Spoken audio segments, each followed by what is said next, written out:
বিভিন্ন হাসপাতালে বাড়ছে ডেঙ্গু আক্রান্ত রোগীর সংখ্যা। আরও খবর জানাতে ঝালকাঠি থেকে সরাসরি যোগ দিচ্ছেন সহকর্মী রতন আচার্য। রতন, সারা দেশেই ডেঙ্গুর প্রকোপ বৃদ্ধি পেয়েছে, ঝালকাঠি থেকে এমন অবস্থা দেখছেন? মাঠের অলরাউন্ডার আমি, আর ঘরের allrounder Tilex. Tilex toilet cleaner, clean মানেই টাইলক্স। শোভন যেভাবে বলছিলেন, সারা দেশে যেভাবে ডেঙ্গুর প্রকোপ বৃদ্ধি পেয়েছে, ঝালকাঠিতেও বৃদ্ধি পেয়েছে।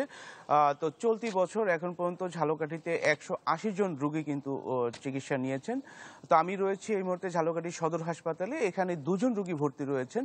জেলায় মোট 8 জন রোগী ভর্তি রয়েছেন। নলছিটি হাসপাতালে রয়েছেন 1 জন এবং রাজাপুর হাসপাতালে রয়েছেন 1 জন। স্বাস্থ্য বিভাগ বলছেন যে আসলে তাদের সাহায্য অনুযায়ী চেষ্টা করছে এবং তারা চেষ্টা করছেন সাধ্য অনুযায়ী। আমি একটু দেখাচ্ছি যে তারা কিন্তু সাধ্য অনুযায়ী চেষ্টা করছে যে এই ডেঙ্গু রোগী যারা আসছেন তাদের চিকিৎসা দেওয়ার জন্য। এবং স্বাস্থ্য বিভাগ বলছে যে আসলে এখানে পৌরসভা এবং স্বাস্থ্য বিভাগ সচেতন হলেই কিন্তু কাজ হবে না। এখানে যারা সাধারণ জনগণ রয়েছে তাদের একটু সচেতন হতে হবে। কারণ হচ্ছে যখনই ঘুমাতে যাবে তখনই যেন তারা আসলে মশারি টানিয়ে ঘুমায়, এরকমের কিন্তু তারা নির্দেশনা দিয়েছেন।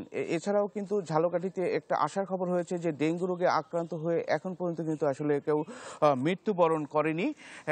এছাড়া যে ঝালকাঠি 2টি পৌরসভা রয়েছে, সেই 2টি পৌরসভায় কিন্তু এই মশা নিধনের জন্য তেমন কোনো কার্যকর কোনো পদক্ষেপ আমাদের চোখে পড়েনি। তো শোভন, এই ছিল ঝালকাঠি থেকে সর্বশেষ। রতন, আপনাকে ধন্যবাদ। দর্শক, ঝালকাঠি থেকে ডেঙ্গু পরিস্থিতির খবর জানাতে যুক্ত হয়েছিলেন সহকর্মী রতন আচার্য।